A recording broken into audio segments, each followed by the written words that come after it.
murders. And of course, the investigators have done a full search inside that apartment. They've hauled out loads and loads of evidence, including a computer tower.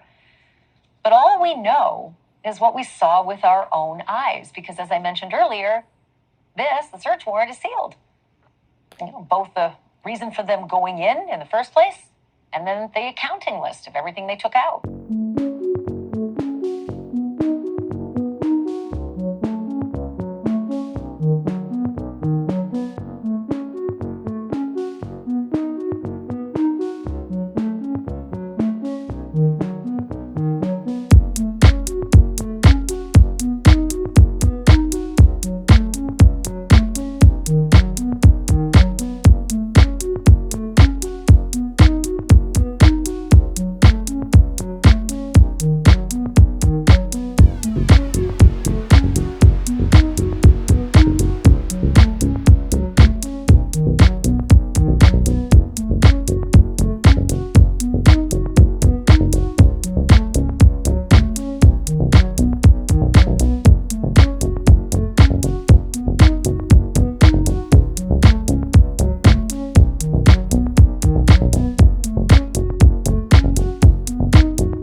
And yeah, let's jump right into it. But they tried to cover them up the best they could. Then just a 10-minute drive down the highway, this is the scene, neighboring Pullman, Washington. That's Brian Kohlberg's home. So if you guys didn't watch my last video, I played the video where officers were going in and out of Brian Kohlberg's home, retrieving items, but they had the items covered. They had the items covered with a sheet, and they did not want to show any of the cameras what they was retrieving from the apartment. At the Steptoe Village Apartments, it's also been a beehive of activity where Kohlberg was living on the night of the murders. And of course, the investigators have done a full search inside that apartment. They've hauled out loads and loads of evidence, including a computer tower. But all we know is what we saw with our own eyes, because as I mentioned earlier, the search warrant is sealed. Both the reason for them going in the first place, and then the accounting list of everything they took out. I want to bring in Darren Kavinoki. He's an attorney and the host of the investigation discovery show Deadly Sins.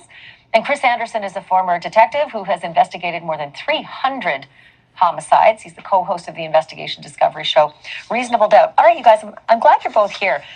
When I saw the reason for the affidavit being sealed, I just thought it was pretty strident. I mean, some of the language made me think, heavens to Betsy. I mean, I've seen search warrants sealed before, and it says we want to preserve the investigation, period, end of story. But they used this language that was, prematurely end the investigation, threat to public safety. Guys, like I said before, they are using that language for a reason.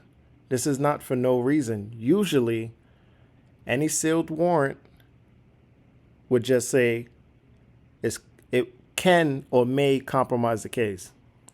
This one says a threat to public safety, and they believe that it can end the investigation. They believe that if they release this search warrant, it could possibly make Brian look good. Guys, this is so crazy.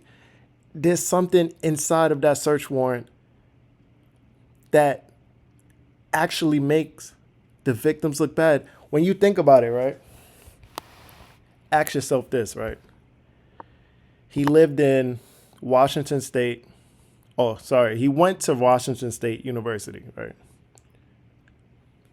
This wasn't a random act to where he went to Idaho and randomly came across this house and went to Pacific Rooms, right? Because we know that Kaylee also had some of the worst injuries out of all 4 victims.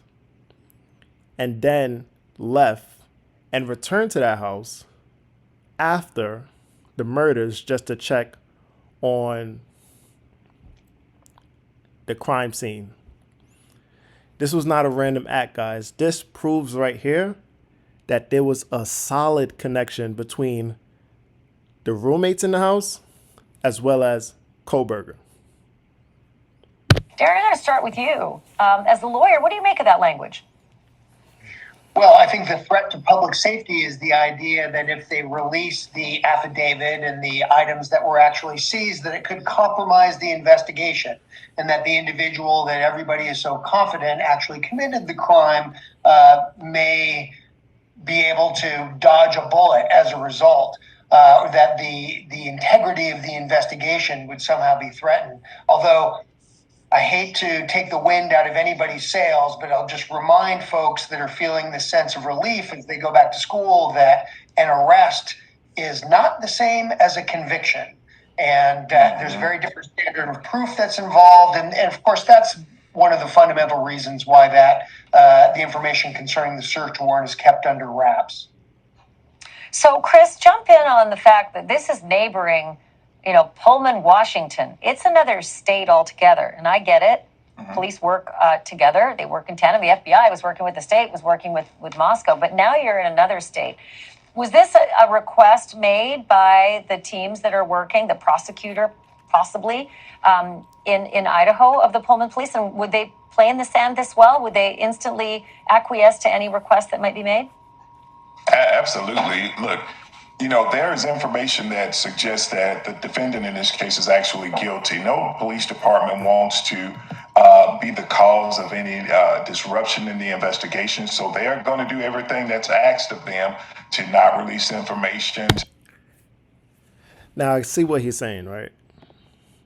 Of course, there's circumstantial evidence that proves that Brian is in fact guilty. However, you remember when he did get arrested, he asked, "Am I the only one who got caught?" Why did he ask that? What are they hiding from us? They're hiding something from us, guys. To not say too much about what was found or what they did, because it only goes to help the defendant and his defense in this case. So yeah, I could see them not wanting to say anything. My friend used to pay $163 for car insurance. Now look how much he paid. Sometimes it's a tip your hand thing. I'm going to get to that in a minute. But first, I want to read a second part of why the reason was given to keep this all under seal, because this one really piqued my interest, Darren. I'm going to quote, "The personal privacy interests of the witnesses, victims, and victims' families named in the application also support sealing the documents filed in this matter." Look, I always feel for victims, Darren, but the personal privacy of the witnesses, victims, and victims' family. Personal privacy of the witnesses, victims, and victims' family, guys. Let me play that again. Victims, Darren, but the personal privacy of the witnesses, victims, and victims' families. I'm trying to figure out what that means. What was in that apartment that might affect the witnesses and the victims' families? I mean, I've got visions of like flow charts of who's going to get murdered next and when they shower and when, you know what I mean? Like that's what my mind goes to. Is that too much? Well, no, it's not too much. I mean, that's the kind of obviously very compelling evidence that law enforcement officers hope to discover in this guy's apartment would be evidence that he planned or participated in other crimes. But in terms of the language that you're pointing to, I think about the victims here. And oftentimes victims make certain lifestyle choices that could... Guys, listen to what he's saying. Lifestyle choices. Lifestyle choices. Now, we know that they did smoke, they partied, drink. And oftentimes victims make certain lifestyle choices that could subject them to public criticism. There could be private medical information that just generally out of decorum don't want that information released to the public. And let's keep in mind that what's really, really vital. Guys, think about it, right? Why would any sort of private medical information, any sort of lifestyle choices be in the murderer's home? Why would that be something that they have to hide from us? Could it have been, right? This is just a theory that I'm throwing out there. Could it have been that possibly one of the victims or one of the roommates had an affair, went over to Washington State University, possibly hooked up with Brian? I mean, we seen the camera footage from my last video. They said it's too grainy, but I mean, you decide. Here is for law enforcement officers to maintain the integrity of their information. And you mentioned it earlier about how reporters are looking for people to talk to and how they would just glom onto somebody. Well, if there's, say, a confidential informant, somebody who gave information to law enforcement to help justify the issuance of that search warrant, you don't want that person being identified. You don't want to send the media out there to start doing their investigation or getting quotes from that person, because frankly, the more statements that are made to the public by a potential witness in the case, the more opportunity there is to develop information that a good defense lawyer can use in cross-examination. So it may just be about the integrity of the evidence, and obviously for reasons of decorum, to protect the privacy of the tragic victim. That is where I come in on the decorum, because Chris Anderson, as a detective, when you read these, and I'm going to read it again, because every time I read it, I get a different vision in my head of what's in the apartment.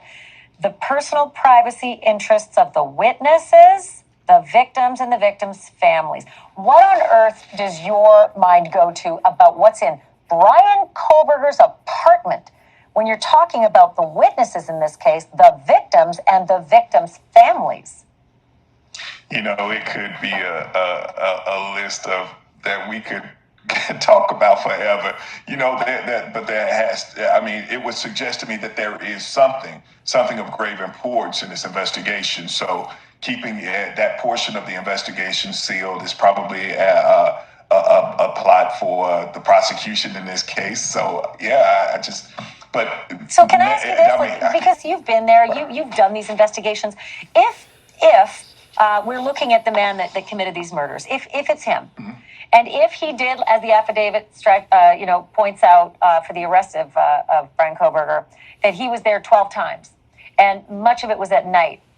It's entirely possible he was taking pictures through the windows constantly, and that those pictures are up on walls somewhere, and he's fixated on these victims.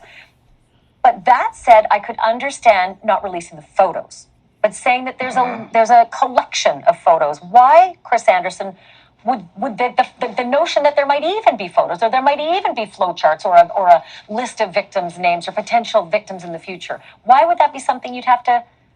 You don't have to say the names, but you could certainly say the nature of the evidence, couldn't you?